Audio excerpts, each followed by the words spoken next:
الحمد لله نحمده ونستعينه ونستغفره ونؤمن به ونتوكل عليه ونعوذ بالله من شرور أنفسنا ومن سيئات أعمالنا من يهده الله فلا مضل له ومن يضلله فلا هادي له وأشهد أن لا إله إلا الله وحده لا شريك له وأشهد أن سيدنا ونبينا ومولانا محمدا عبده ورسوله صلى الله تعالى عليه وعلى آله وأصحابه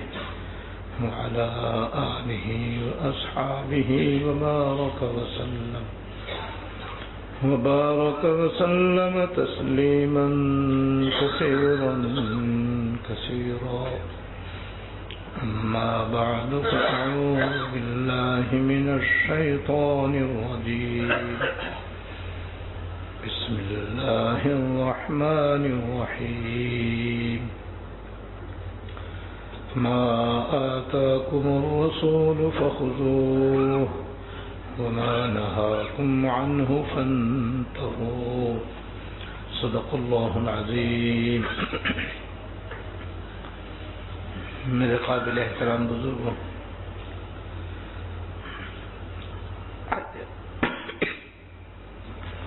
حیات المسلمین کی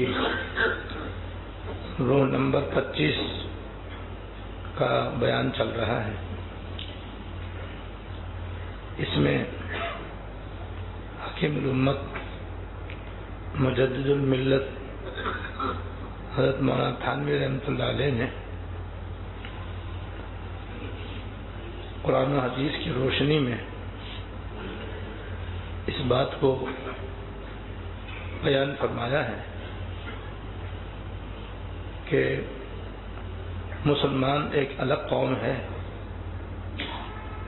اور کافر ایک الگ قوم ہے. لہذا مسلمانوں کو کافروں کی مشابہت اختیار کرنے سے پرہیز کرنا چاہیے اور ان کی مشابہت اختیار کرنے سے بچنا چاہیے. جتنے بھی مسلمان ہیں اور صاحب ایمان ہیں، یہ سب اللہ تعالیٰ کے محبوب ہیں. یہ اللہ تعالیٰ پر ایمان لانے والے صاحب ایمان ہیں اور صاحب ایمان اللہ تعالیٰ کے رحمتوں کا مورد ہے.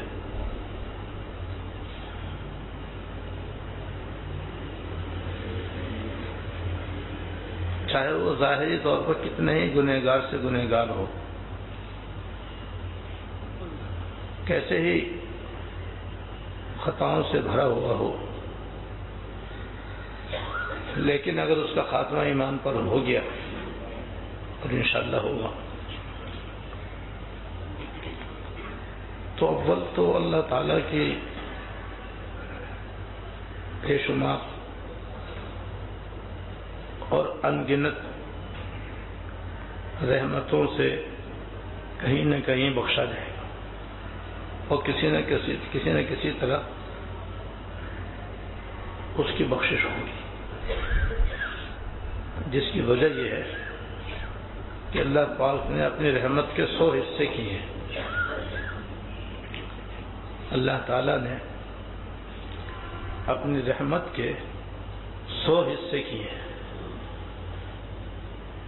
اس میں سے ایک حصہ دنیا میں اتارا ہے.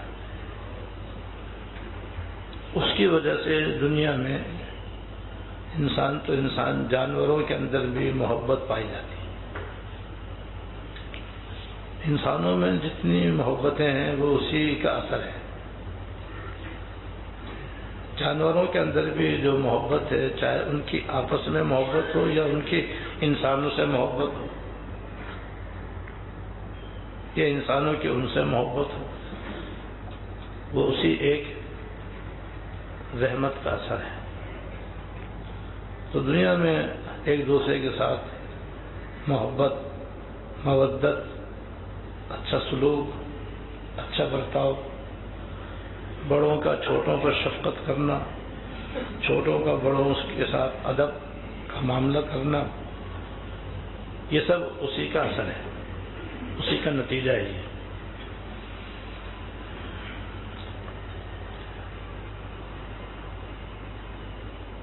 اور چونکہ اللہ تعالیٰ اپنے بندوں سے محبت کرتے ہیں، یعنی اہل ایمان سے محبت کرتے ہیں، اس لیے سارے اہل ایمان سب سے زیادہ اللہ تعالیٰ سے محبت کرتے ہیں. چاہے ظاہری طور پر یہ محبت کرنا محسوس ہو یا نہ ہو، لیکن جب اس کا موقع آتا ہے تو آپ دیکھیں کہ وہ لوگ جو نماز نہیں پڑھتے، روزے نہیں رکھتے، ظاہری طور پر بھی وہ دین سے دور ہیں، لیکن اللہ کے نام پہ جان کی بازی لگاتے ہیں. اور وہ لوگ جو ظاہری طور پر دیندار ہیں، نماز روزے کے پابند ہیں، ظاہری طور پر بھی ان کا ظاہر شریعت کے مطابق ہے، بعض مرتبہ پیچھے رہ جاتے ہیں. وہ پیچھے رہ جاتے ہیں اور وہ بازی لے جاتے ہیں. یہ سب اللہ تعالیٰ کی محبت کا اثر ہے. ایمان لانا بھی اسی کا اثر ہے.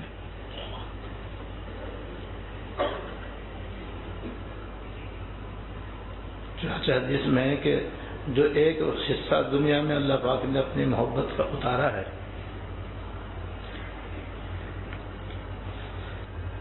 آخرت میں یہ بھی 99 حصوں کے ساتھ مل جائے گا، اور اللہ تعالیٰ کی 100% رحمت اپنے بندوں کی طرف متوجہ ہوگی، اور اللہ تعالیٰ بہانے بہانے سے اپنے بندوں کو معاف کریں گے، اور بہانے بہانے سے اللہ تعالیٰ درگزر فرمائیں گے اور بخشش فرمائیں گے. اللہ تعالیٰ کی رحمت کا ایک عجیب واقعہ یاد آیا.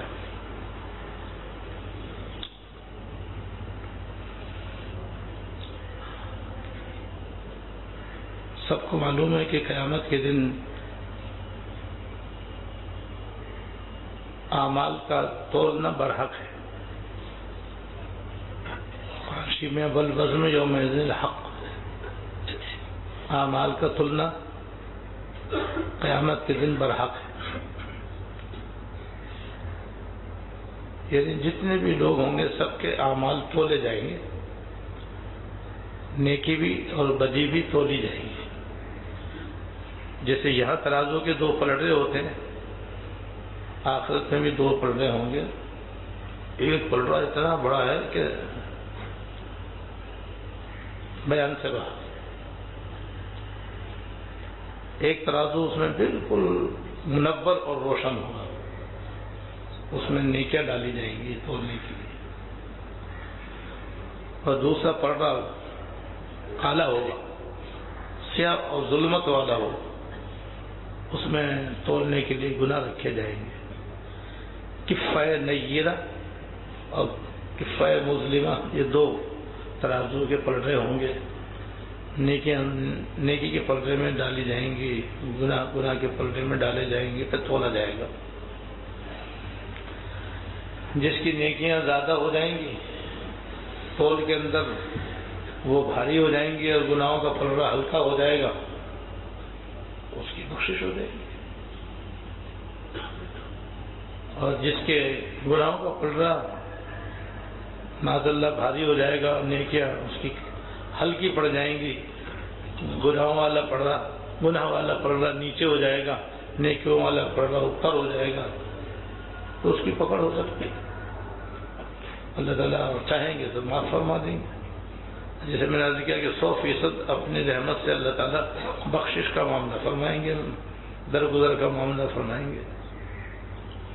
اور کسی کسی کا معاملہ ایسا بھی ہو کہ نیکی بدی برابر ہو جائیں گے. گناہ اور نیکی بالکل برابر، کانٹا بیچ میں کھڑا ہو جائے گا، نہ ادھر جھکے گا نہ ادھر جھکے گا. تو ان کے لیے ضابطہ یہ ہے کہ ان کے لیے اللہ پاک نے جنت اور جہنم کے بیچ میں ایک مقام بنایا جس کا نام ہے اعراف. انہیں وہاں بھیج دیا جائے گا، جس کی وجہ سے نہ وہ جنت میں ہوں گے نہ جہنم میں ہوں گے، لیکن وہاں سے جنتیوں کو بھی دیکھیں گے اور ان کی راحتیں، نعمتیں، ان کی خوشیاں اور مسرتیں دیکھیں گے اور بڑی حسرت کریں گے. اور جب اہل جہنم کا عذاب دیکھیں گے تو اللہ تعالیٰ سے پناہ مانگیں گے. تو جب تک اللہ تعالیٰ کو انہیں وہاں رکھنا منظور ہوگا وہاں رکھیں گے. پھر اس کے بعد اللہ تعالیٰ چاہیں گے تو جنت میں داخل کر دیں گے. مناسب سمجھیں کہ تو دوزخ میں پاک کرنے کے لیے ڈالیں گے، لیکن وہ نہ جنت میں ہوں گے نہ جہنم میں ہوں گے. عام قاعدہ تو اللہ تعالیٰ کا یہ ہے. لیکن ایک واقعہ اللہ تعالیٰ کی رحمت کا یہ آتا ہے کہ ایک آدمی کا یہ صورتحال ہوگی کہ اس کے نیکیاں اور گناہ برابر ہوں گے، جس کی وجہ سے حتمی طور پر اس کی بخشش کا فیصلہ نہیں ہوگا، اور ضابطے کے مطابق اس کو اعراف میں بھی نہیں بھیجا جائے گا. بس کہ اللہ تعالیٰ اپنی رحمت سے اس سے یہ فرمائیں گے کہ بھئی ایسا ہے کہ تم ایک نیکی کہیں سے لے آؤ تو ہم تمہاری نیکیوں کے پلڑے میں ڈال دیں گے، تو تمہاری نیکیوں کا پلڑا جھک جائے گا، تمہاری بخشش ہو جائے گی.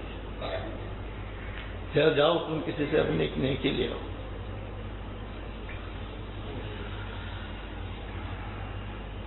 تو وہ بڑا خوش ہو کہ اللہ پاک نے تو میرے ساتھ بڑی رعایت فرما دی، بڑی مہربانی فرما دی. ایک نیکی لانا کیا مشکل ہے. ابھی جاتا ہوں میں، میرے تو بہت چاہنے والے ہیں، میرے تو یار دوست بھی بہت ہیں، میں ابھی آتا ہوں اور لے کے آتا ہوں. بس وہ بڑا خوش وہاں سے جائے گا، اور پھر راستے میں اس کے دوست ملیں گے، ان سے سلام دعا ہوگی، صورت حال اس کو ان کو بتائے گا. اور یار ایک نیکی دے دے، میں جا کر کے اپنی نیکیوں کے پلڑے میں ڈلوا لوں اور میری بخشش ہو جائے گی. میرا دوست کہاں سے آیا تھا؟ تو کون میں کون؟ بڑا حیران ہوا کہ میرے تو جگری دوست تھا، میں تو لنگوٹیا یار تھا. یہ تو ہمیشہ میں نے اس پر جان نچھاور کی اس نے مجھ پر کی، اور ہمیشہ اس نے مجھے اپنا سمجھا، میں نے اس کو اپنا سمجھا. آج کیسے طوطی کی طرح کے پہلا دفعہ اور میرے بہت. پھر راستے میں اس کا بھائی ملے گا تو وہ بھی اس سے ذکر کرے گا، وہ بھی انکار کر دے گا. پھر اس کے باپ ملیں گے، وہ ان سے کہے گا، وہ ابا بھی انکار کر دے گا کہ بھائی وہ معاملہ سنگین ہے، ہمیں خود اپنی پڑی ہوئی، اس کو دے کر کے ہمارا معلوم نہیں کیا ہوگا. وہ بھی انکار کر دیں گے. پھر ماں کے پاس جائے گا جس نے ہمیشہ اس کو پالا پوسا اور ساری تکلیفیں برداشت کی اور ہمیشہ اس کو اپنی شفقت کا مورد بنایا. اسے اماں ایک نیکی چاہیے، ایسا معاملہ ہے، میرا بیٹا ہی نہیں تو بڑا ہکا بکایا جائے کہ یہ سارے نہ خون رشتے کام دے رہے، نہ یاری دوستی کام آ رہی ہے، کوئی بھی کام نہیں آ رہا. ایک نیکی بھی کوئی دینے کے لیے تیار نہیں. دنیا میں تو میں نے ان کے وہ بڑے پیسے خرچ کیے تھے، ہر طرح کی سہولتیں ان کو دی تھیں، آج یہ کیسے ہو گئے. بڑا وہ افسردہ ہوگا، بڑا غمگین ہوگا، کیوں اس کے تو ذہن میں یہ تھا کہ بس جیسی جا کر کسی سے کہوں گا وہ فوراً دے دے گا. جیسے دنیا میں گہرے دوستوں میں، ماں باپ میں، اولاد میں، دوستوں میں، احباب میں، بہن بھائیوں میں، قریبی عزیزوں میں جن کے ساتھ تعلقات اچھے ہوتے ہیں، ایسے ہی ہوتا. تو بیچارہ مایوس ہوگا کہ وہاں سے واپس لوٹے گا، گردن جھکائے ہوئے چل رہا ہوگا. اب کیا کروں، ایک نیکی بھی نہیں مل رہی مجھے، اب کیسے میں اپنی بخشش کروں. اور یہاں وہاں کی تکلیف کا تصور یہاں آپ کچھ نہیں کر سکتے. یہاں تو پھر بھی آپ ایک دوسرے کا سہارا لے لیتے ہیں، وہاں تو کوئی کسی کا سہارا نہیں بنے گا الا ماشاء اللہ. اس لیے بڑا نا امید واپس جا رہا ہوگا. آیا تھا بڑی امید لے کر، جائے گا بالکل نا امید اور مایوس ہوگا، اور بڑا غمگین اور افسردہ کیا جب نیکی نہیں ملی تو میری تو بخشش کا دروازہ پھر کھلنا مشکل ہے۔ راستے میں ایک صاحب اس کو ملیں گے، وہ اس کی پریشانی اور غم اور افسردہ ہونے کو دیکھ کر کے وہ کیا بات ہے مجھے بتا کیا بات، تو وہ توجہ ہی نہیں دے گا، وہ کہے گا بتا تو صحیح کیا بات ہے، رہنے دو بھیا بس، وہ کہے گا بتاؤ مجھے، ہو سکتا ہے میں تیرے کام آ جاؤں، کہا اپنے تو کام آئے نہیں تم کیا کام آؤ، اچھا مجھے قصہ سناؤ کیا قصہ، تو اپنا واقعہ سنایا۔ اس طریقے سے میں اللہ تعالیٰ کے سامنے میری پیشی ہوئی تھی اور حساب و کتاب میں ایک نیکی کم پڑ گئی،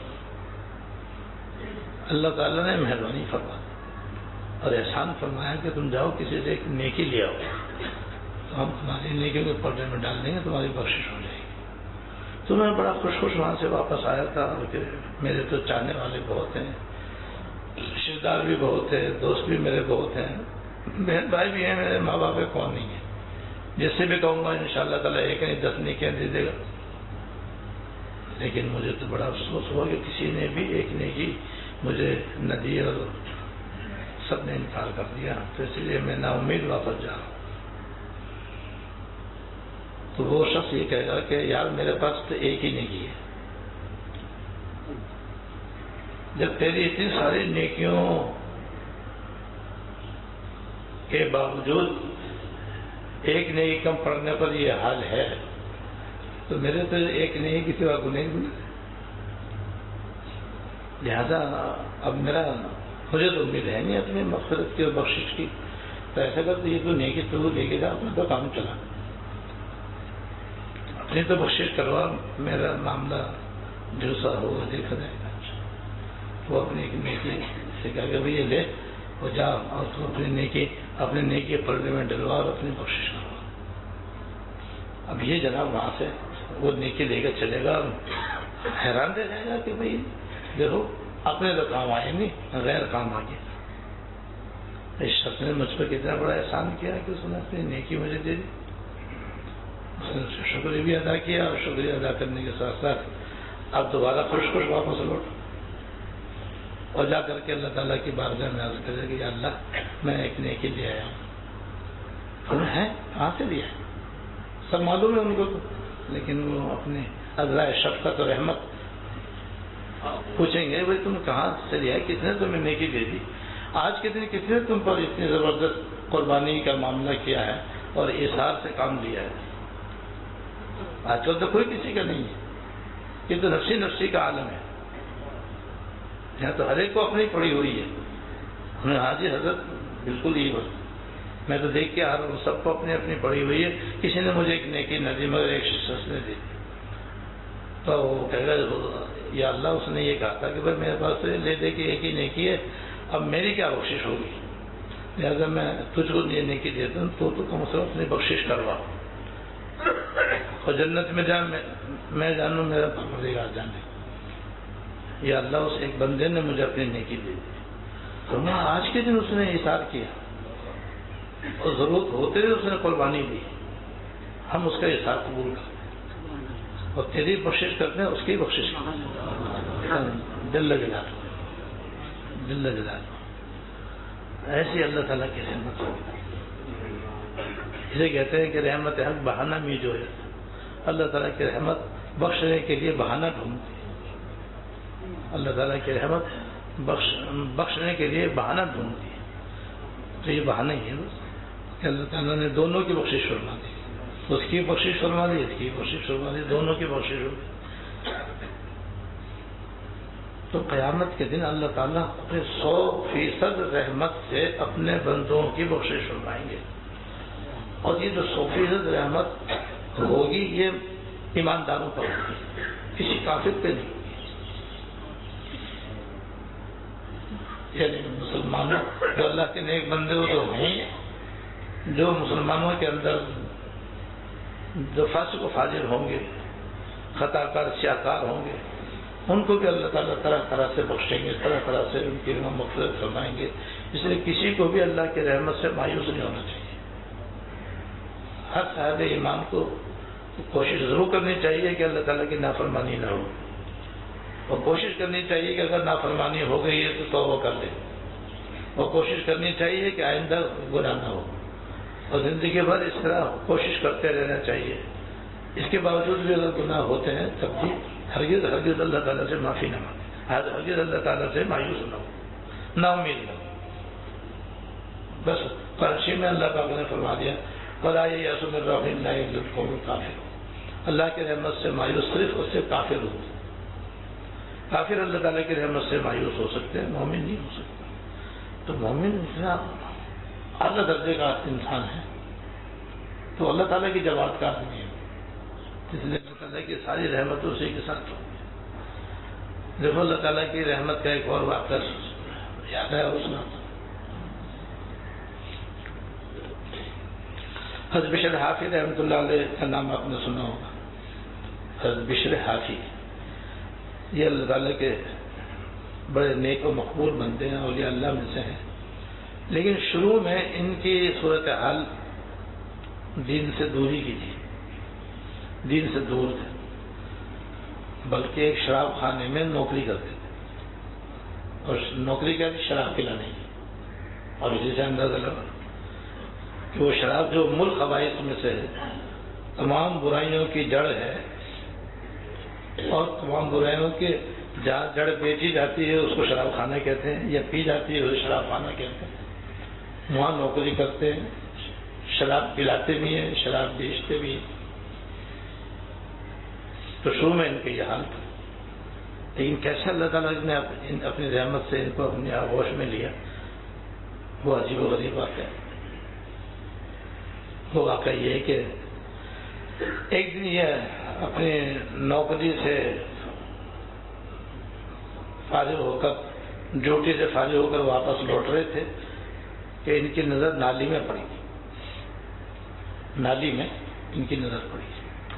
اور پہلے زمانے کی نالیاں آپ کو میں معلوم ہے کھلی ہوتی، اس میں ہر قسم کی ناپاکی بھی پڑی ہوئی ہوتی ہے، نظر بھی آتی. اب تو گٹر سسٹم آ گیا، اس وجہ سے پتہ ہی چلتا کون سی ناپاکی کہاں گئی. اب بھی دیہاتوں میں، چھوٹے شہروں میں نالیاں کھلی ہوتی ہیں، اس میں ہر قسم کی گندگی آدمی کو نظر آتی ہے. تو انہوں نے دیکھا کہ اللہ تعالیٰ کے نام کے ساتھ پخانہ لگا ہوا ہے اور نالی میں پڑا ہوا. شاید ایک بار چاہے کیسے گنہگار سے گنہگار ہو، اس کے دل میں اللہ تعالیٰ کی محبت تو ہے نا، جو میں کہہ رہا تھا ابھی آپ سے. انہوں نے جب دیکھا تو بہت ہی بے چین ہوئے. فوراً انہوں نے اللہ پاک کے نام کو ناپاکی سے نالی میں سے نکالا اور اس کے ناپاکی کو دور کیا، اور پھر پانی سے اچھی طرح اس کو دھو کر پاک کیا، اور پھر 2 درہم بازار میں جا کر خوشبو والے کی دکان سے خوشبو خریدی، اور اللہ تعالیٰ کے نام کے ساتھ اس کو لگایا، اس کو چوما آنکھوں سے لگایا، اور پھر ایک پاک صاف جگہ میں اس کو رکھ دیا. بس یہی ان کی ہدایت کا ذریعہ بن گیا. یہ عمل اللہ تعالیٰ کو ایسا پسند آیا کہ جب وہ رات کو سوئے تو من جانب اللہ فرمایا گیا کہ اے بشر، تم نے ہمارے نام کا ادب کیا اور تم نے ہمارے نام کا احترام کیا، ہم اور اس میں خوشبو لگائی، تو جیسے خوشبو پھیلتی ہے ہم تمہارا نام بھی خوشبو کی طرح پھیلائیں گے.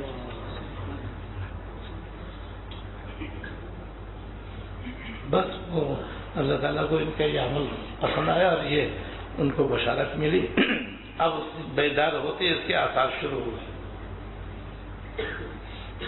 یہ اپنے معمول کے مطابق اپنی نوکری پہ جاتے رہے، آتے رہے. ان کے زمانے میں کوئی بزرگ تھے جو صاحب نسبت تھے، اللہ والے تھے. من جانب اللہ خواب میں ان کو حکم ملا کہ تم جاؤ اور فلاں شراب خانے میں ہمارا ایک بندہ ہے بشر، اس کو توبہ کراؤ.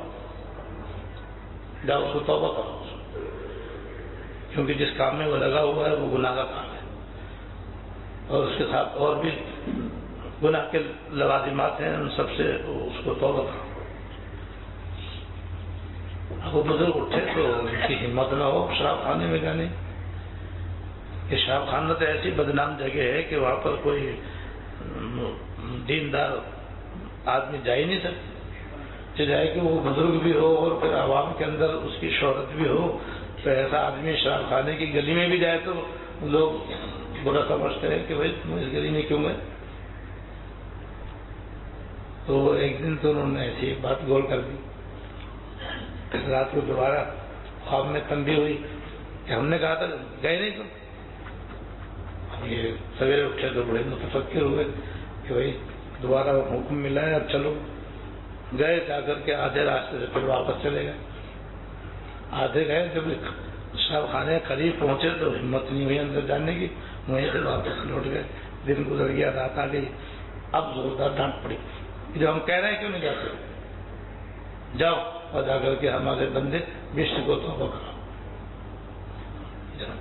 تیسری ڈانٹ پڑی تو پھر ہم اور ٹھکانے آ گئے. کچھ بھی ہو چاہے کوئی اچھا کرے یا برا کرے میں تو ضرور جاؤں. اور گئے جا کر کے مالک سے پوچھا بھیا کوئی تمہارا نوکر اور ملازم بشر نامی ہے یا؟ ہاں بشر نامی ایک بندہ ہے. کہا میں اس سے ملنا چاہتا ہوں. کہا وہ ذرا بھی شراب پلا رہا ہے, فارغ ہو جائے گا تو میں ملوا دوں.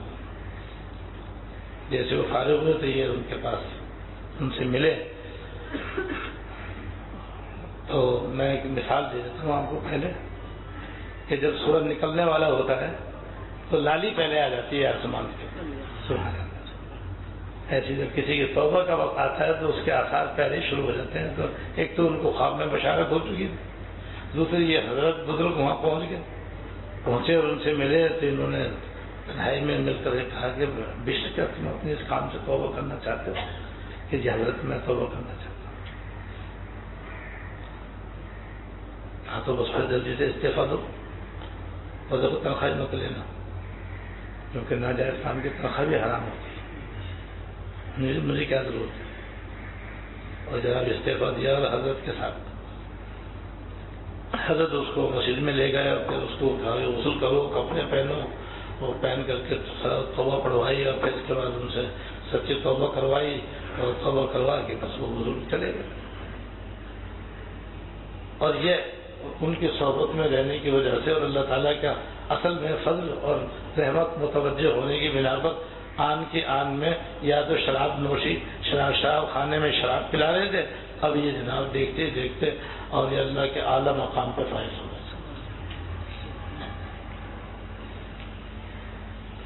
اور ان کو اللہ تعالیٰ نے اپنا بنا لیا. تو اللہ تعالیٰ کے نام کا جیسے ادب کیا تو اس میں ایک دم کایا پلٹ گئی. اور انہوں نے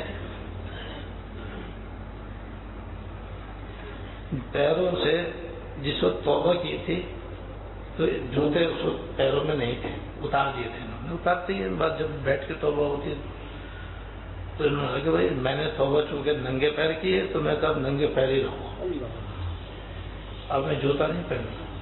اس لیے ان کو حافی کہتے ہیں. اب یہ ننگے پیر ہی بس ہر جگہ ننگے پیر جا رہے.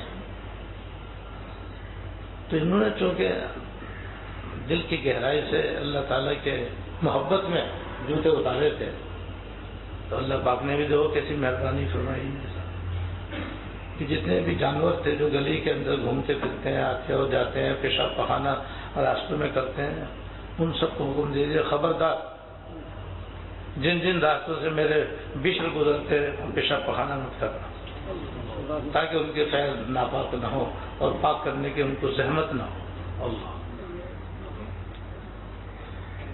جو کیا اللہ پاک نے ان کے ساتھ مہربانی فرمائی.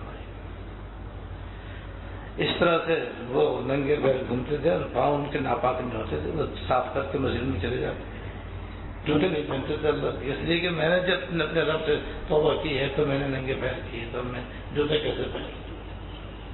اور بعد میں دوسرا واقعہ ذکر کیا ان کے ننگے پیر رہنے کا. بعضوں نے ایک دوسرا واقعہ بیان کیا ہے ان کے ننگے پیر رہنے کا کہ حضرت بشر جب اولیاء اللہ کے صف میں داخل ہو گئے, اللہ تعالیٰ کی محبت میں سرشار ہو گئے اور اس شعر کا مصداق بن گیا کہ نکل جائے دم تیرے قدموں کے نیچے, یہی دل کی حسرت, یہی آرزو ہے. نکل جائے دم تیرے قدموں کے نیچے. یہی دل کی حسرت، یہی آرزو ہے. ایک روح سے دل میں اٹھتی ہے، ایک درد سا دل میں ہوتا ہے. میں رات کو اٹھ کر روتا ہوں جب سارا عالم سوتا ہے.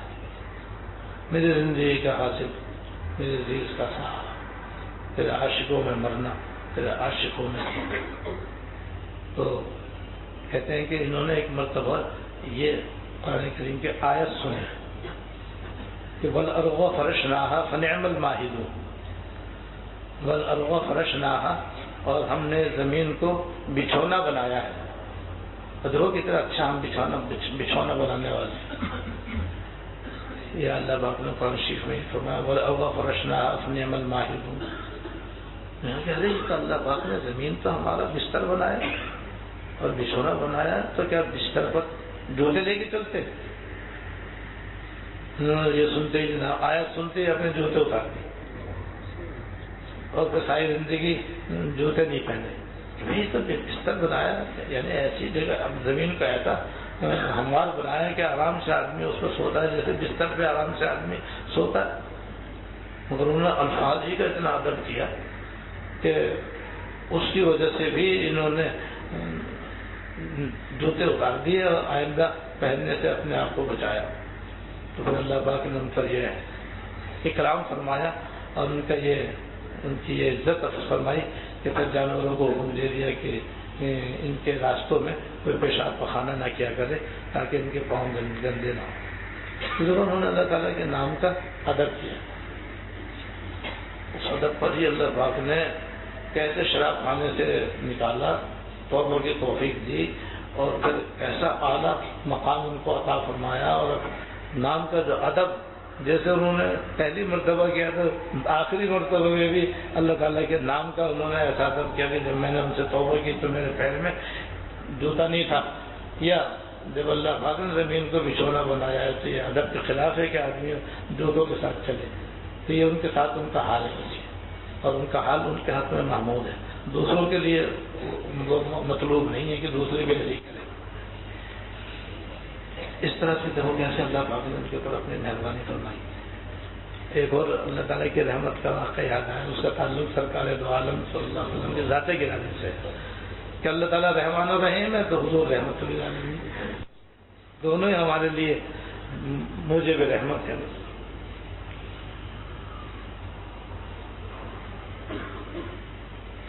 ایک شعر کا مفہوم یہ ہے کہ اللہ تعالیٰ بھی سراپا رحمت ہے اور حضور بھی سراپا رحمت ہے. میں کتنا خوش نصیب ہوں کہ دو رحمتوں کے درمیان، اللہ تعالیٰ کی رحمت کے بھی اور سرکار دو عالم صلی اللہ علیہ وسلم کی رحمت کے بھی، دونوں کے بیچ میں ہوں. میری کتنی خوش نصیبی ہے. یہ خوش نصیبی اہل ایمان کی ہے. کافروں کو یہ نصیب نہیں ہے، نہ ان کو ہو سکتی ہے جب تک وہ کافر ہے. تو دوسرا واقعہ ہے حضور سے متعلق. کسی زمانے میں دو بھائی تھے. جب ان کے والد کا انتقال ہوا تو یہی دو وارث تھے. لہذا جو کچھ والد صاحب چھوڑ کر گئے وہ دونوں میں آدھے آدھے تقسیم ہو گیا. مال و جائیداد، ساز و سامان، روپیہ پیسہ سب آدھا ایک نے دے دیا، آدھا ایک نے لے لیا. والد صاحب کے ترکے میں سرکار دو عالم صلی اللہ علیہ وسلم کے 3 مبارک بال بھی تھے. تو ان میں سے ایک بال کی 2 بال تو انہوں نے ایک لے لیا کہ ایک تمہارے حصے میں آ گیا، ایک میرے حصے میں رہا دوسرا بال. تو یا تو ایک پورا لے لے ورنہ پھر 2 حصے کرو. تو بڑے بھائی نے چھوٹے بھائی سے کہا کہ بھائی آدھا بال تو لے گا، آدھا بال میں لے لیتا ہوں. میں ایسا ہرگز نہیں ہونے دوں. حضور کا بال کیوں کاٹے اپنے حصے کی وجہ سے؟ حضور سے دل میں حضور کے بال مبارک کی اس قدر محبت اور اس کا اس قدر ادب کہ اس نے کہا میں کسی قیمت پر بھی حضور کا بال کاٹنے نہیں دوں گا. چاہے تم میرا پورا حصہ لے لو مگر مجھے پورا بال دے دو. بھائی راضی ہو گیا. کہتا تو اپنا حصہ بھی مجھے دیتا ہے تو میں لیتا ہوں اور تجھ کو پورا بال دے مجھے منظور ہے، لیکن میں حضور کے بال کے 2 ٹکڑے نہیں کروا سکتا. یہ نہیں ہو سکتا کہ حضور کے بال مبارک کے 2 حصے ہوں. ایک تو لے ایک میں لوں، میں یہ نہیں کروں، ایک ایک اگر لے رہے ہیں تم لے لو ورنہ مجھے دے دو، میں اس کے عوض میں اپنا پورا حصہ چھوڑنے کے لیے تمہارے لیے تیار ہوں. وہ راضی ہو گیا، اس نے اس کا حصہ بھی لے لیا، کہ باپ کا سارا مال اس نے لے لیا، اس نے بس 2 بال لیے اور انہیں کو چومتا ہوا وہاں سے اٹھ گیا اور جا کر کے اس نے ان کو بہت ہی خوبصورت ڈبے کے اندر رکھا اور اس کو بہت ہی خوبصورت کپڑے کے اندر لپیٹا. بس اس کا حضور کے بالوں سے محبت کا یہ عالم تھا کہ صبح شام بال مبارک کی زیارت کرتا، صبح شام آپ کے بال دونوں بال مبارک کی زیارت کرتا، درود شریف پڑھ کر کھولتا، درود شریف پڑھ کے بند کرتا، اور برابر جب اس کی زیارت کرتا درود شریف پڑھتے ہی رہتا. بس اسی طرح اس نے اپنی زندگی گزاری. پھر عجیب و غریب اللہ تعالیٰ نے ان کے ساتھ معاملہ فرمایا. یہ جو 2 بال لے کر چلا گیا تھا سارا حصہ اس نے اپنے بھائی کے ہاتھ میں چھوڑ دیا تھا. یہ دھیرے دھیرے دھیرے دھیرے مالدار ہونا شروع ہو گیا. فراخی اور کشادگی اس کے قدم چومنے لگی اور روز روز اس کے مال میں اضافہ ہونے لگا. اور ادھر جو بھائی بال کاٹنے کے لیے مصر تھا کہ میں تو آدھا لوں اور بال کے 2 ٹکڑے کروں گا، اس نے منع کیا تھا، تو اس نے اس کا آدھا حصہ لینا قبول کر لیا تھا اور اس کے بعد اس نے پورا بال اس کو دیا تھا. اس کا مال گھٹنا شروع ہو گیا. جہاں ہاتھ ڈالے نقصان، جہاں ہاتھ ڈالے نقصان، جہاں ہاتھ ڈالے نقصان، جو سودا کرے اس میں نقصان، اور نقصان پہ نقصان ہوتے ہوتے ہوتے ہوتے وہ بالکل ہی 0 پہ آ گیا، جسے کہتے فٹ پاتھ پہ آ گیا. اب وہ نوکری کی تلاش کرنے لگا کہ کہیں کسی سے کہیں نوکری کر لوں.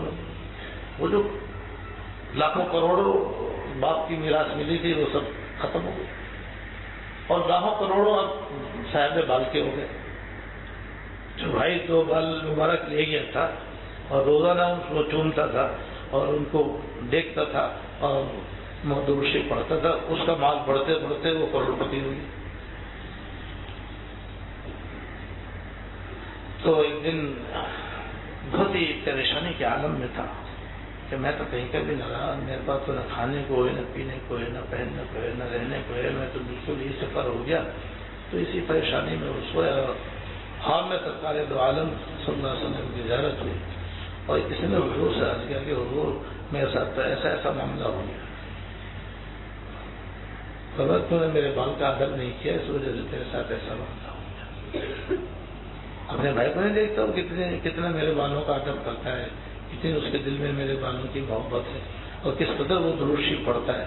اس درود شریف کی برکت سے اللہ تعالیٰ نے اسی کفایت فرمائی ہے اور اس کو اطلاع عطا فرمایا ہے کہ بہت ہی زیادہ اللہ پاک نے اس کو میرے بالوں کا ادب کرنے اور مجھ کو درود شریف پڑھنے کی وجہ سے اللہ تعالیٰ نے اس کو نوازا ہے. اور تو جا کر اسی کی نوکری کر لے، جا کر اسی کی ملازمت کر. یہ صبح اٹھا اور اپنے بھائی کے پاس جا کر کے نوکر ہوں گے. تو دیکھو حضور کو درود شریف پڑھنے کی برکت.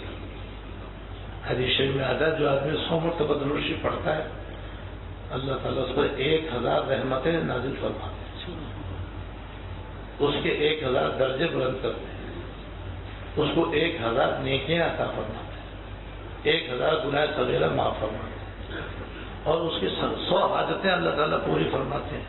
30 دنیا کی 70 آخرت. 100 دفعہ درود شریف پڑھنے کی فضیلت اور فضائل تو اس کے علاوہ. تو بال مبارک سے محبت اور بال مبارک کی محبت کے ساتھ ساتھ درود شریف کی کثرت، اس نے اسے کی کشتی پار لگا. اور جو بھائی تھا وہ بے ادبی کرنے کی وجہ سے وہ بیچارہ معلوم ہو گیا. جو اللہ تعالیٰ کی رحمت ہے اور حضور صلی اللہ علیہ وسلم کے بال مبارک کا ادب ہے. تو بھائی ہمیں اپنے اندر ادب بھی پیدا کرنا چاہیے اور یہ ادب ایمان اور دین کی وجہ سے آتا ہے. دین و ایمان جو ہے نا یہ انسان کو ادب سکھاتے ہیں. کافروں کیا پتہ تھی ادب کسے کہتے ہیں اور کیا کہتے ہیں محبت کسے کہتے ہیں. وہ تو اندھے انہیں کیا پتہ ادب کس کا تھا. تو کافروں میں کوئی ادب نہیں ہے. جب یہ ایمان نہیں ہے تو کچھ بھی نہیں ہے. ایمان کے ساتھ ساتھ یہ ساری باتیں آتی ہیں. اللہ تعالیٰ کی محبت بھی صحیح معنی میں پیدا ہوتی ہے اور ادب بھی انسان کے دل میں آتا ہے. ساری چیزیں اس کے اندر آتی ہیں. جس میں حضرت نے یہی فرمایا کہ یہ جو مسلمان ہیں صاحب ایمان ہیں، یہ اللہ تعالیٰ کے ہیں، یہ اللہ تعالیٰ کی جماعت کے بندے ہیں، اس پر اللہ تعالیٰ کی رحمت دنیا میں بھی ہے اور آخرت میں بھی، اور اسباب مغفرت جتنے ان کے لیے کسی کے لیے بھی نہیں ہے۔ اور کافر اللہ تعالیٰ کی جماعت کے آدمی نہیں ہے، وہ اللہ تعالیٰ کے دشمن ہیں، اس کے نافرمان ہیں، اور ایسے ہیں کہ اگر ان کا خاتمہ کفر پر ہوا تو پھر ہمیشہ ہمیشہ کے لیے دوزخ میں رہیں گے۔ لہذا ہم سب کو چاہیے کہ بھائی جب اللہ تعالیٰ ہم چاہتے ہیں کہ تم ہمارے ہو اور ہم تمہارے، تو بس اپنا ظاہر بھی اللہ تعالیٰ کے حکم کے مطابق صحیح صحیح بنائیں، اور ظاہر کے گناہوں سے بھی اپنے آپ کو بچائیں، باطن کو بھی اللہ تعالیٰ کی محبت سے بھرے، اور اللہ تعالیٰ کی محبت اتنی اپنے دل میں ڈالیں اور اتنی اپنی محبت جمع کریں کہ ماشاء اللہ پر وہ غالب ہو جائے۔ یعنی اللہ تعالیٰ کے علاوہ اور جتنی دنیا کی محبتیں ہیں، جس میں اولاد کی محبت ہے، ماں باپ کی محبت ہے، مال و دولت کی محبت ہے، دکان پلاٹ کی محبت وغیرہ ہے، ساری محبتیں مغلوب ہوں، اللہ تعالیٰ کی محبت دل میں غالب آ جائے۔ یہ سب صرف کے طریقے موجود ہیں، ہر ایک کا طریقہ ہے، اس طریقے اختیار کریں گے تو اللہ تعالیٰ کی محبت غالب ہو جائے گی اور معصیت اللہ کی محبت مغلوب ہو جائے گی، انشاءاللہ تعالیٰ یہ نکل جائے گی۔ یہ کریں تاکہ ہم اللہ کی فضل سے اور اللہ تعالیٰ کی عنایت و مہربانی سے دنیا میں بھی ہم ان کے کہلائے اور ان کے کہلانے کے لائق ہوں، اور آخرت میں بھی ان کی ہونے کی وجہ سے اور ایمان کا خاتمہ ہونے کی وجہ سے ان کی رحمتوں کے مورد بنے اور مستحق بنے۔ اللہ تعالیٰ توفیق عطا فرمائے۔ وآخر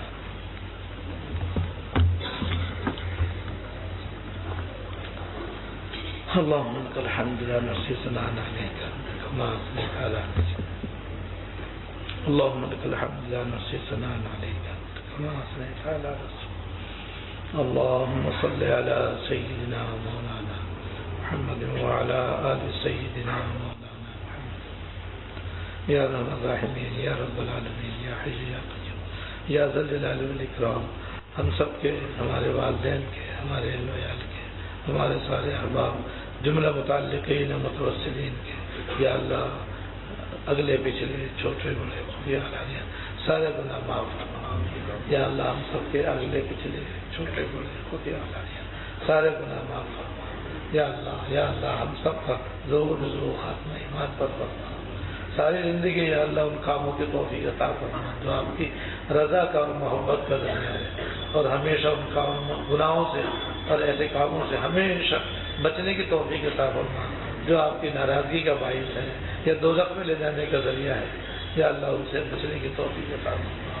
جتنی بھی زندگی باقی ہے بس انہیں ایسے کاموں میں خرچ کرنے کی توفیق عطا فرما جو آپ کے راضی ہونے کا ذریعہ ہے، جو آپ کے راضی ہونے کا ذریعہ ہے، جو آپ کے راضی ہونے کا ذریعہ ہے، اور ان کاموں سے ہمیشہ بچانا جو آپ کے ناراض ہونے کا ذریعہ ہے، جو آپ کے ناراض ہونے کا باعث ہے۔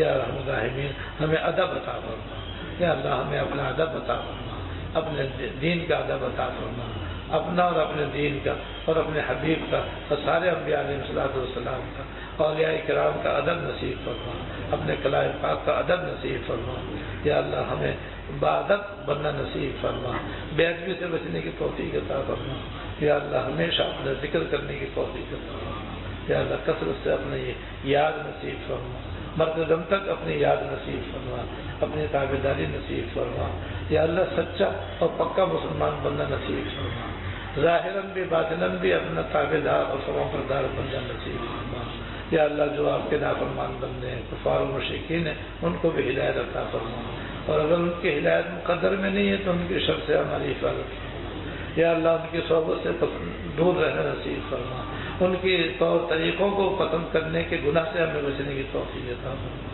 یا رحم الراحمین باقی مسلمانوں کو بھی بچنے کی توفیق عطا فرما، یا اللہ سرکار دو عالم صلی اللہ علیہ وسلم نے دنیا اور آخرت کی جتنی بھلائیاں آپ سے مانگی، ہم کو، ہمارے اہل و عیال کو، ہمارے اساتذہ کرام، مشائخ اعظام اور سارے احباب اور جملے متعلقین کو، دعا کے واسطے کہنے والوں کو یا اللہ نصیب فرما، اور جن چیزوں سے یا اللہ حضور نے پناہ مانگی ان سب سے ہم کو پناہ عطا فرما، یا اللہ دنیا میں جہاں جو مسلمان خواتین و حضرات یہ بیان سن رہے ہیں سنیں گے ان کے لیے بھی یہ دعائیں قبول فرما، ان کے لیے دعاؤں میں ہمیں بھی شامل فرما۔